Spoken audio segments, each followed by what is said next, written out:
Bienvenue sur le podcast Donne-toi un break. L'idée est née dans un monde qui va à 100 000 à l'heure.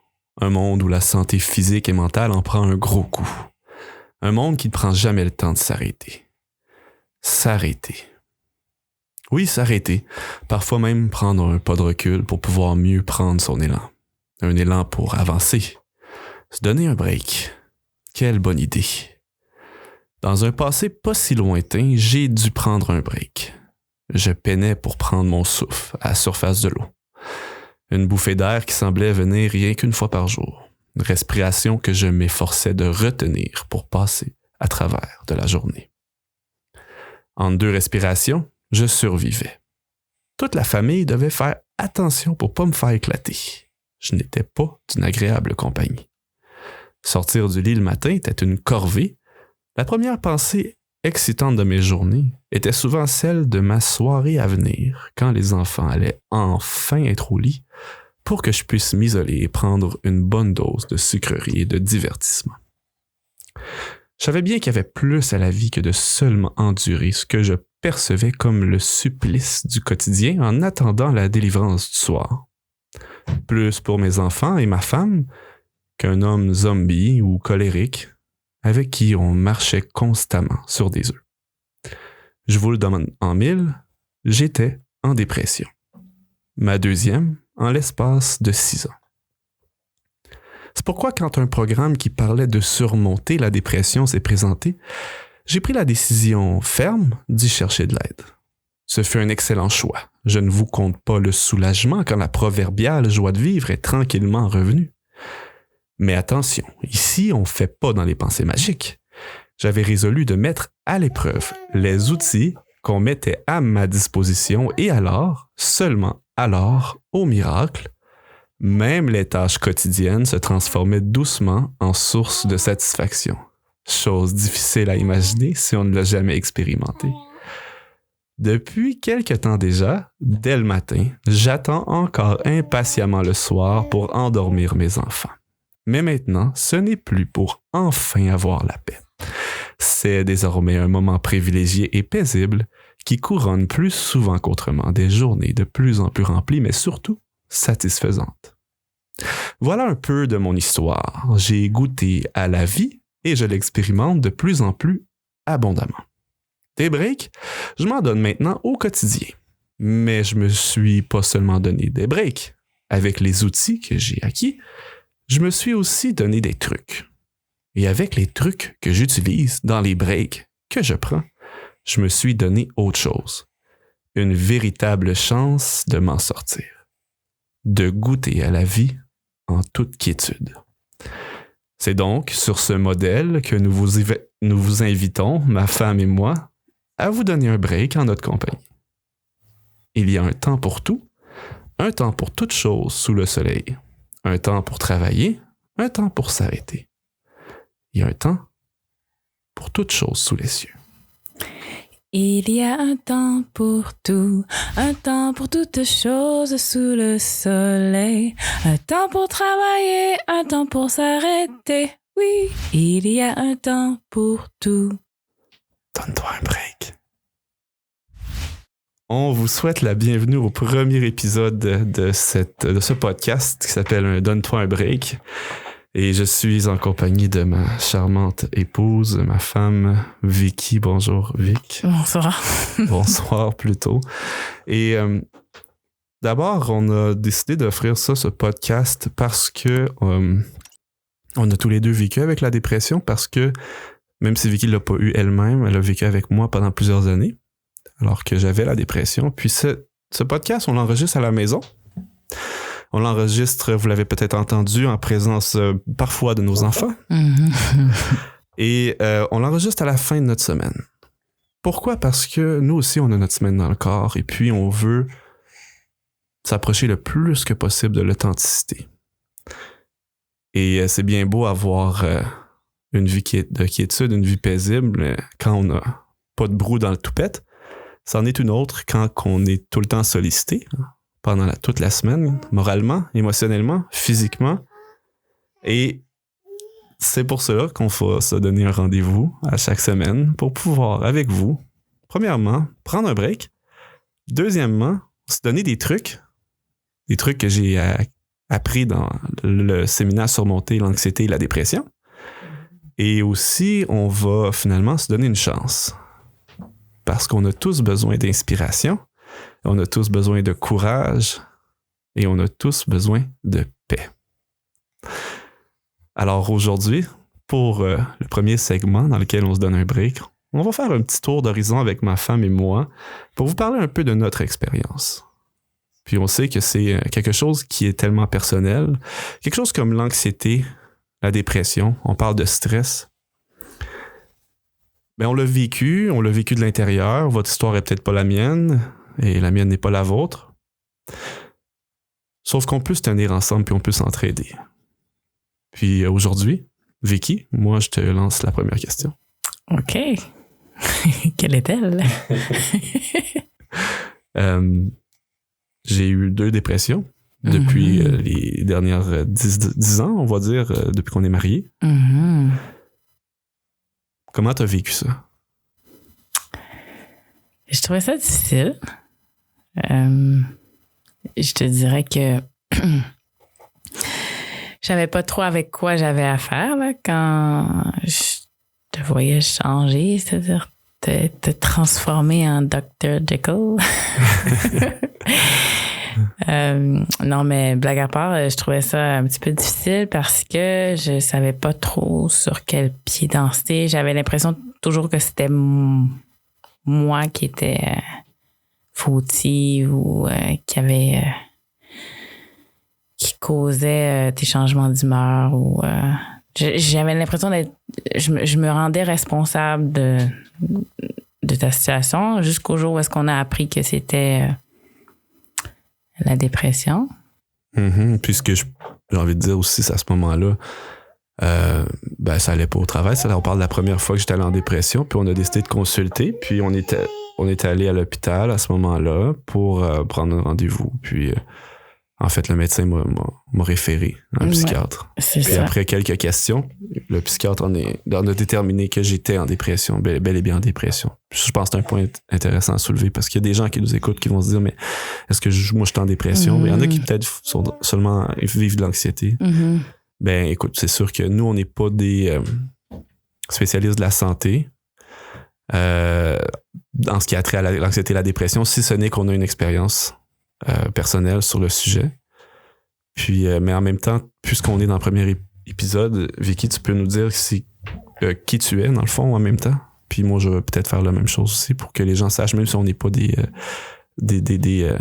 professionnels de la santé en termes de santé mentale, on a un background, peut-être qu'on pourrait, avant d'aller dans le détail de notre expérience vis-à-vis de la dépression, expliquer un peu. Ben, moi, j'ai travaillé en santé pendant près de 10 ans, un petit peu moins. Puis dans les hôpitaux, puis après ça, quand j'ai eu les enfants, ben je suis restée à la maison par choix. Puis après ça, ben au cours des dernières années, j'ai fait une formation en accompagnement à la naissance, mais je te dirais que je pense que ce cours-là est bien utile pour accompagner toutes sortes de situations. Oui. Parce que là, tu as été accompagnante d'un patient qui était en dépression. C'est ça, exact. Et c'est moi. OK, c'est ça, oui. Donc, c'est ça. Puis après ça, je suis la femme de Chani. Puis... maman de plusieurs maman de plusieurs enfants. Dont un qui grouille sur moi pas mal en ce moment. C'est ça. Oui. Je me présente également. Dans le fond, moi, je suis Chani. Je suis enseignant. J'ai enseigné et j'enseigne l'éducation physique et à la santé. Puis avant ça, j'ai fait plein d'autres affaires. Mais pourquoi j'aime ça dire? Parce que là, tu vois le concept, là, parce que pour ceux qui écoutent le podcast, on peut soit l'écouter évidemment sur toutes les plateformes, Apple Podcast, Google Podcast, Spotify, tout ça. On peut aussi le regarder sur Internet, sur YouTube. Vous pouvez trouver ça, le podcast Donne-toi un break. Et puis là, on est habillé avec nos cotons ouatés. Hein? C'est l'année des cotons ouatés. Puis on est bien dans notre coton ouaté. Ouais, t'es bien. Puis, on se donne un break, on l'a mis. Puis pourquoi j'en parle? C'est parce que moi, depuis les quelques dernières années, je travaille en mou, hein, parce que je suis enseignant en éducation physique. Puis c'était la grosse joke que je faisais souvent, dans le fond. J'étais quelqu'un qui travaillait en jogging, en mou. Puis c'est vrai qu'on est bien là-dedans. Puis malgré le fait que je savais à quel point la santé c'était important, moi, pour l'aspect physique, je réalisais pas dans le fond à quel point ça avait un impact sur ma santé mentale. Parce que j'avais pas au niveau physique, on pouvait pas observer nécessairement que j'étais malade. Je faisais pas vraiment d'embonpoint. J'avais pas, comme je dis souvent, j'avais pas une jambe cassée, j'avais pas des choses qui sont au niveau physique qu'on pourrait voir. Fait que je faisais pas tellement attention à mon alimentation vu qu'il y avait rien, je n'étais pas diabétique, rien. Puis là, j'ai remarqué puis j'ai réalisé que la santé mentale était vraiment liée quand même à notre mode de vie, à notre style de vie. Puis la dépression en était peut-être et forcément quelque chose qui était lié à différents un mode de vie en fait que j'avais qui était pas adéquat. Puis en même temps, c'est sûr que on peut pas tout le temps se jeter la pierre seulement à nous. Là. Si des gens qui écoutent, peut-être qu'ils ont des situations qui peuvent mener à des dépression qui sont hors de notre contrôle. Mais quand même, il y a beaucoup de choses qu'on peut faire. Puis c'est ce que j'ai retrouvé dans Surmonter l'anxiété et la dépression. Puis j'en parle, je dis souvent ça, Surmonter l'anxiété et la dépression. Pour ceux qui sont abonnés à la chaîne YouTube de Mieux Vivre, là où sera diffusé justement le podcast qu'on est en train d'enregistrer, eh bien, on a déjà des capsules qu'on a commencé à produire parce que il y a un docteur qui s'appelle Dr. Neil Nedley aux États-Unis qui, après avoir vu un nombre extraordinaire de ses patients qui étaient atteints de dépression, il en est venu, lui, à se dire, mais il faut faire quelque chose parce que lui, il était gastro-entérologue, je pense, si je me trompe pas. Mais il réalisait qu'en posant les questions sur la santé des gens qui allaient le voir, qu'il y avait beaucoup de monde qui n'avait pas nécessairement de problème au niveau de leur intestin ou peu importe, mais qui souffrait de dépression. Et il s'est spécialisé un peu dans le sujet. Il a fait un livre qui s'appelle en anglais Depression the Way Out. Et ce livre-là a été traduit en français par justement l'organisme Mieux Vivre qu'on peut trouver au mieuxvivre.org. Et ça s'appelle Surmonter l'anxiété et la dépression. Et avec ça, il y a des séminaires qui ont lieu un peu partout. Moi, c'est à Montréal, au Québec, que je l'ai suivi. Et on utilisait justement ce matériel-là qui s'appelle Surmonter l'anxiété et la dépression, dans lequel qu'on explique en détail, dans le fond, tout ce qui est les facteurs qui peuvent mener à la dépression et tout ce qu'on peut faire naturellement pour pouvoir s'en sortir, si on veut. Et puis, ceux qui nous écoutent, quand on va parler de nos trucs, justement, à chaque émission, on va vous donner un truc. Et c'est tout le temps inspiré un peu de ça, là, le livre Surmonter l'anxiété et la dépression du Dr. Nedley. Puis on peut même vous renvoyer aux capsules qu'on a faites sur le sujet, sur la chaîne. Et vous allez pouvoir là comprendre juste à partir de la capsule. Puis pour aller en plus en profondeur, vous pouvez aller vous procurer le livre. Donc ça, c'est par rapport à tout ce qui est truc santé. Fait que si on revient maintenant dans le sujet, deuxième dépression, Vicky, dis-moi ton point. Est-ce que tu l'as vu venir la deuxième? Parce que quand j'ai eu la première dépression, ma femme me disait souvent des conseils quand même de choses que je pouvais mettre en application. Je l'ai fait plus ou moins. J'ai fait beaucoup d'exercices à ma première dépression. Mon psychiatre m'a dit, parce que quand je suis retourné le voir, j'ai dit que j'allais quand même un peu mieux, puis j'avais fait beaucoup d'exercices, puis il m'a dit que c'était effectivement une des façons qu'on pouvait traiter la dépression, mais que malheureusement, il y a beaucoup de personnes qui en sont atteintes, qui n'ont pas nécessairement le désir, la volonté ou la capacité d'aller faire de l'exercice physique. Donc souvent, les médicaments vont être un recours nécessaire pour certaines personnes, mais pas tout le monde. C'est pas toujours nécessaire. Ça va dépendre de chaque personne, de chaque cas. Et dans mon cas, moi, j'avais fait beaucoup d'exercices. J'étais un ancien sportif, joueur de basket. Puis, j'étais un petit peu ma soupape depuis toujours. Fait que je me suis accroché un peu à ça. Ça allait mieux. Fait qu'il m'a dit, ça se peut très bien que, justement, l'activité physique ait fait cet effet-là. Mais plusieurs années plus tard, la dépression est revenue.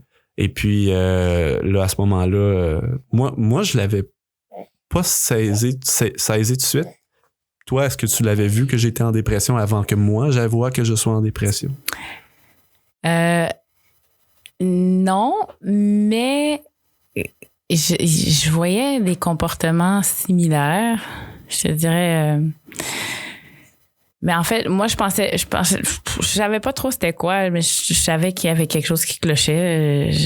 C'était similaire, mais en même temps, c'était plus profond, je pense, parce que... As-tu des symptômes que tu as remarqués par rapport à ça? Juste curieusement, on n'en a jamais parlé, je t'ai jamais posé la question. Ah ouais, c'est vrai. Hein? Ben, c'est ton changement de comportement. Tu devenais plus irritable. Mais pas juste irritable, c'était... Ben, tu me battais pas, là. Mais tu devenais plus violent. Merci de le mentionner en ondes. Mais violent verbalement, puis... c'est ça, puis il y avait aussi, je pense, c'est ça, impatient à outrance, là. Mais ça, c'est ça, c'était comme plus marquant, plus marqué parce que la première fois, je dirais que je pense que j'avais l'impression que c'était juste que t'étais comme ça, parce que comme on s'était mariés, puis t'avais déjà certaines façons de réagir à certaines situations qui étaient moi dans ma tête c'était toi, c'est Chani est comme ça, fait que c'est normal qu'il réagisse comme ça à des différentes situations. Puis dans la première, je pense que t'étais plus... il y avait moins de... Il y avait plus de sarcasme, puis t'étais moins capable de te motiver à faire des choses. Je pense que ça, c'était plus... un peu dans le déni au départ aussi. La première, je sais pas, tu sais, on a souvent du monde qui vont jamais vouloir avouer. Oh, mais on savait même pas c'est quoi, c'est à quoi ça ressemble, la dépression. Parce que je me souviens, t'avais été chercher des livres, puis là, c'était comme, mais tu sais, parce que tu cherchais toutes sortes de... Tu sais, je me souviens, t'avais passé par... tu te dis peut-être que je fais de l'intolérance au gluten. Après ça, par rapport à ma fatigue à ce moment-là. Ouais, t'avais cherché à savoir c'est quoi qui faisait que t'étais comme ça, mais on savait, en tout cas, moi... c'est ça. À ce moment-là, il a fallu que ce soit un médecin qui me dise que j'étais en dépression. Parce que c'était pas quelque chose qui était connu de moi. Puis c'était pas... je me suis même pas posé la question de savoir si c'était ça. Non, je savais que je filais pas, que je rentrais plus à job aussi régulièrement. Je faisais souvent des congés. Ouais. Elle me tentait plus d'aller travailler. Je trouvais tout plate. Mais tu voulais pas aller voir personne. Non, c'est ça. J'étais bien chez vous. Il fallait que tout le monde aille chez vous. C'est vrai, ce que tu dis. Mais c'est ça. Puis à la deuxième dépression, là, c'est sûr que là, à ce moment-là, on avait certains points de repère, mais parlant d'un des livres, puis ça, c'est un des points tournants pour moi, c'est que la deuxième dépression, il y avait certains, pour moi, comportements qui étaient associés à quelque chose qui va pas. Je pouvais pas nécessairement dire que c'était associé à la dépression, l'anxiété ou peu importe. Certainement le stress, par contre.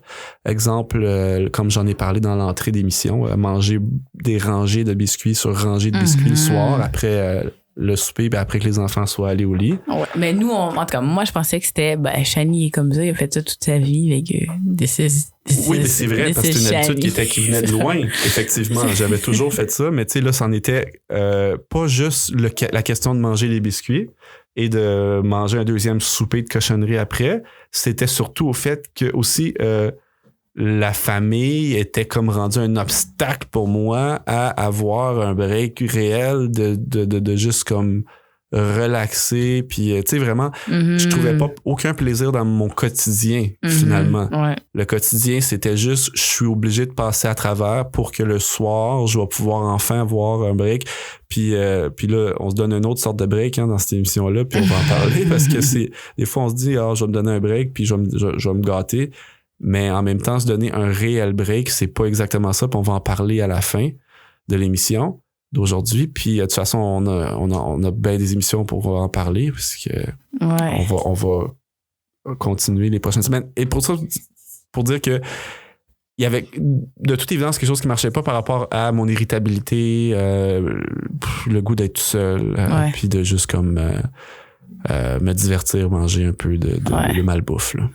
Ben, c'est surtout que je pense que qu'est-ce qui faisait que j'ai vu plus de choses, c'est que justement, tu sais, on a déménagé pendant cette période-là. Oui, là, c'est vrai. On n'était plus à là où on habitait. Je vais pas mentionner tout. Mais c'est juste pour dire que quand on habitait à la première place, c'est que tu pouvais fuir chez des personnes très proches de toi, puis vraiment déconnecter. Tandis que dans la nouvelle place où on était, tu pouvais pas fuir comme ça. Fait que moi, je voyais tout ce que je voyais pas quand tu fuyais. Moi, je pense que c'est ça qui se passait. Fait que quand tu revenais à la maison, c'est-à-dire avant le déménagement, ben, t'avais fini d'avoir ton fun, d'avoir ton échappatoire. Puis tu pouvais mieux encaisser la présence de ta famille, même si t'étais pas tout le temps toute là. T'sais. Tandis que là, il n'y avait pas de fuite, fait que t'étais obligé on pouvait voir tous les états de toutes les étapes de justement de cette crise là dans laquelle t'étais, tu sais. Je pense que c'est ça qui. C'est intéressant par rapport à ce que tu dis au niveau des changements. C'est sûr que on va pouvoir revenir là-dessus, puis même il y a des capsules qui s'en viennent sur la chaîne YouTube par rapport à les facteurs de risque, puis est-ce que je suis ou non en dépression et toutes ces choses-là. Fait que il y en a beaucoup de facteurs, mais je me souviens la première fois le psychiatre m'avait demandé justement est-ce qu'il y a beaucoup de changements dans ta vie. Ouais, puis j'avais répondu non, pas vraiment, je pense pas. Puis là, il avait commencé à me poser des questions, il avait dit t'as-tu par exemple changé de travail? Là je réponds oui. As-tu retourné à l'école? Je dis, oui, j'ai retourné à l'école, c'est vrai, à l'université récemment. J'ai dit, on s'est mariés aussi. J'ai dit, on s'est mariés. Il dit, avez-vous des enfants? J'ai dit, oui, on vient d'avoir un enfant. Puis après ça, je dis, il y en avait d'autres, là, c'était pas tout. Là. Changer de job. On avait déménagé aussi. Avez-vous déménagé? J'ai dit, oui, on a déménagé. Puis là, le psychiatre, il me regarde, puis il dit, Monsieur Roy, vous êtes conscient que ça fait beaucoup de changements en peu de temps? Et je l'avais même pas réalisé moi-même. Puis je me souviens, il dit, est-ce que vous êtes hypersensible? Est-ce qu'il y a des choses qui normalement vous font pas autant d'émotions? Puis j'avais dit, puis ça l'avait fait sourire, puis j'avais dit, ben oui, là, la dernière fois j'ai lu la chronique de Stéphane Laporte, puis je suis parti à pleurer. Puis pour ceux qui savent c'est qui Stéphane Laporte, c'est pas, tu sais, je veux dire, il écrit des choses qui sont touchantes. Mais là, ça m'avait parti. Là, j'étais parti à pleurer devant le médecin à ce moment-là. Puis là, la deuxième fois, ben c'est ça, il y avait quand même eu des changements également. Mais là, j'avais pas d'échappatoire. On avait déménagé de Longueuil à Val-d'Or, en Abitibi. Puis, tu sais, pour ne pas les nommer. Mais puis il y a rien à Val-d'Or qui m'a fait plonger en dépression. Non, c'était vraiment pas ça. C'était vraiment, je pense, parmi certains. On va juste s'assurer que tout fonctionne encore. Tu peux-tu dire un mot, Vicky? Dis quelque chose à la place. Ben, tout va bien. OK, prends le mic sur toi. Notre petit bonhomme a marché sur un des fils qui relie le micro à l'ordinateur. Alors, maman va prendre le petit bonhomme. Ouais, on va essayer de...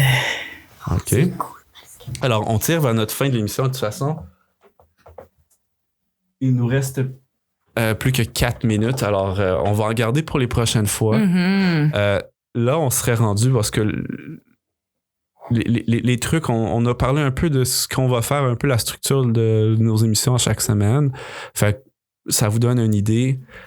En troisième segment, c'est celui qu'on appelle Donne-toi une chance parce qu'on a besoin, comme on le disait au début, d'inspiration, de paix. On a besoin de courage. Et c'est pour ça que je parlais tantôt au début que se donner un break, c'est pas toujours dire... Nous, on l'utilise souvent l'expression « donne-toi un break, là, à un moment donné, tu peux bien manger une pointe de pizza, tu sais, quand tu fais une diète ou peu importe. » Puis ça, je le comprends, puis ça va. Mais moi, là où on voulait amener les gens, c'est que des fois, on se dit « Ah, j'ai besoin de décrocher.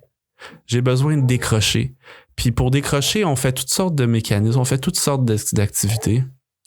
Puis, ben, tu sais quoi, on passe tellement de temps à décrocher, Vic, qu'à un moment donné, il faudrait commencer à penser à s'accrocher.